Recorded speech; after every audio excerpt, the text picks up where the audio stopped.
Okay, so hi everyone. Good afternoon. My name is Jade Roman. I'm a student at Providence College. I am a history and English literature double major. And today I will be talking about my project that I did for an independent study the second semester.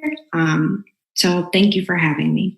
So I met Dr. Bornschein in the health services office around the end of fall semester.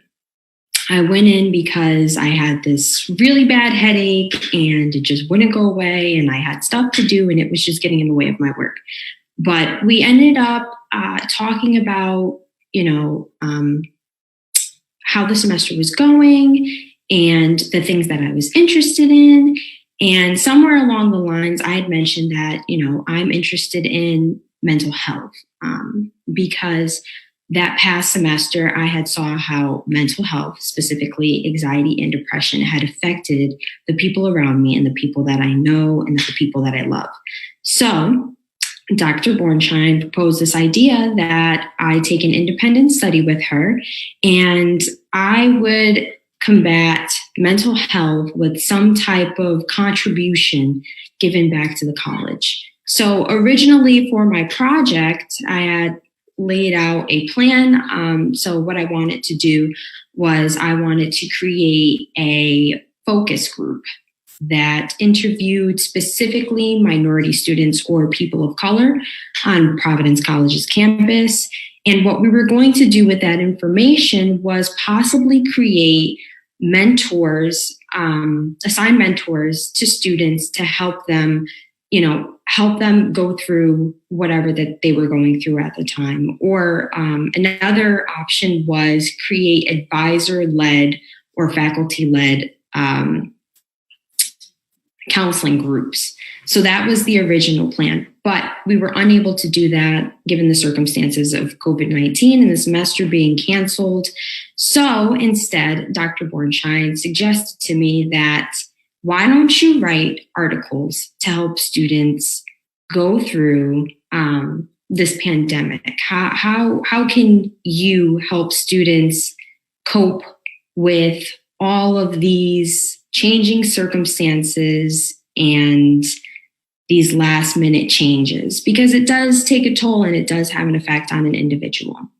So once again, I was interested in anxiety and depression, and especially how that affects college students, given that oftentimes anxiety and depression go unnoticed or undiagnosed, and they're often untreated.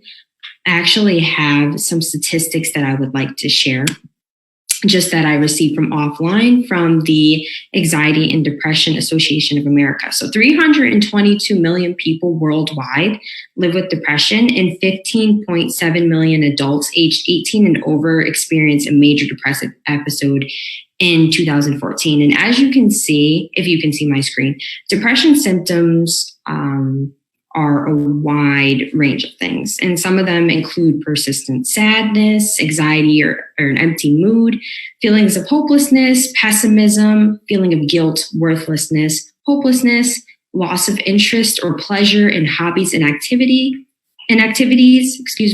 decreased energy, fatigue, feeling slowed down, difficulty concentrating, remembering, making decisions, insomnia, early morning awakening or oversleeping, low appetite and weight loss or overeating and weight gain, thoughts of death or suicide, suicidal attempts, restlessness, irritability, persistent physical symptoms that do not respond to treatment, such as headaches, digestive disorders, and pain for which no other cause can be diagnosed. So as you see, depression it takes on the face of many symptoms that go unnoticed. And, I was talking to my counselor because I myself am in therapy for, mild anxiety and depression. And my counselor was telling me that college is the time where mental illness manifests. And, what brings on mental illness oftentimes, yes, it can be genetics, but a lot of times it's externally what is happening around us. It is constant change. It is stress. Stress is like the number one trigger of anxiety disorders, depression, mental illnesses, whatever it may be. And I'm just going to share something about anxiety now. Anxiety affects over 40 million adults in the United States, those being age 18 and over. And it affects many people, but only about 35% of those people actually receive treatment for it. So just going off of that, I wanted to find a way to give back to Providence College students some tips, some hobbies that I partake in as well to help combat anxiety and depression, given that I would assume rates are increased during this time, just because of all that is going on, a lot of changing circumstances. So what I decided to do was write articles every Wednesday under the wellness section or page on the Providence College website. And what those articles are healthy tips and coping strategies. So for one article, I wrote about what resilience was. So we often define resilience as pushing through or being persistent or persevering. And I wrote how, resilience isn't always just pushing through whatever that stressful task at hand may be. It's about how do you recoup from the mental exhaustion that you may face from that stressful task? So there are often times where, I have a lot of papers due. I'm an English and history major. It's the nature of it. There are times when I just feel just swamped in work and I feel overwhelmed and I have to shut my laptop and I have to go to the gym. That's resilience. Or taking a break and going for a walk. What else is resilience? Taking a break and doing something that you love. Anything. It is getting your mind right so you can come back and do that task that you have to do with a clear mind. Because when you have a clear mind, you can work better. When you work better, you get better results from it. Another article that I wrote on, let's see, what was it? Oh, tips, home remedies that you can make for to build up your immune system. So growing up, I am Black and Puerto Rican.